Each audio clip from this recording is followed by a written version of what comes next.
as a pastor for more than 20 years, who's planted and led churches and been preaching the word of God now for 30 years, I can tell you, friend, that most Christians struggle, some of them on a daily basis, with limiting and controlling fears.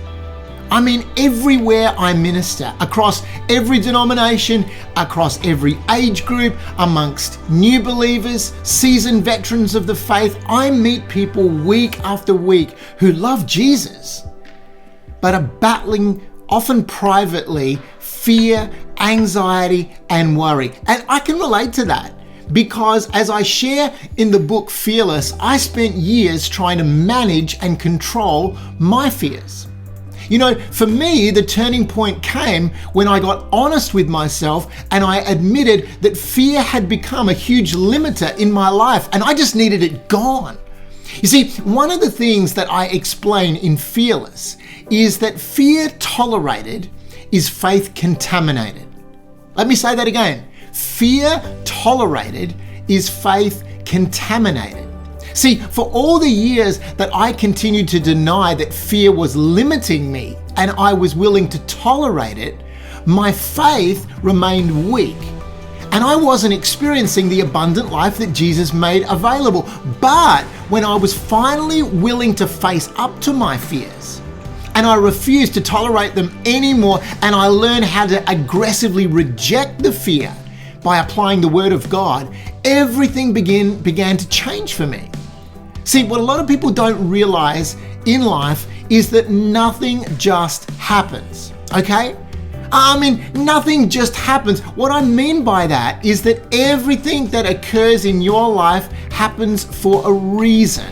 And that is because there are laws and principles in operation that govern our lives. Now, we understand that when it comes to laws, natural laws like gravity, right?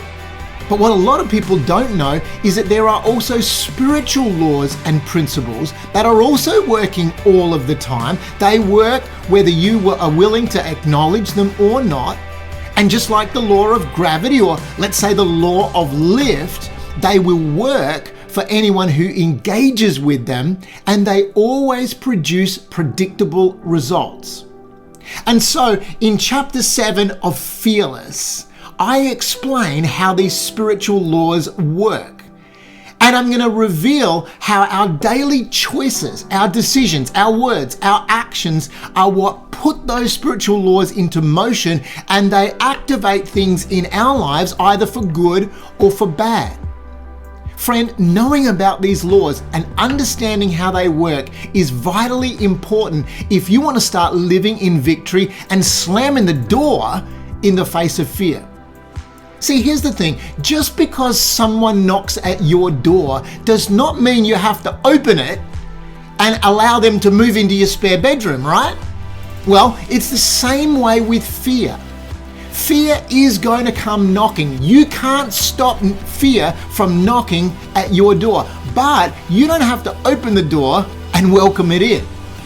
But see, if you don't know any better, you're going to be like a lot of people and you're going to say, well, I guess I just have to accept the fear. I guess I have to accept the anxiety, without realizing that you do actually have a choice. Friend, I'm telling you, you always have a choice. And the choices that you make, those moment by moment choices, will either be catalysts for God to move in your life, for Him to bless you and guide you and empower you, or they're going to be opportunities for the enemy to gain a foothold in your life. See, in just the same way that you knowing about the law of gravity is going to stop you from jumping off the roof of your house, so knowing about spiritual laws is going to prevent you from unwillingly allowing access to fear and anxiety and worry. You're not going to allow fear and anxiety and worry and dread access into your life when you know you can stop it when the knock comes at your door. So this is a major lesson to learn, and I'm going to explain it step by step in chapter 7 of Fearless.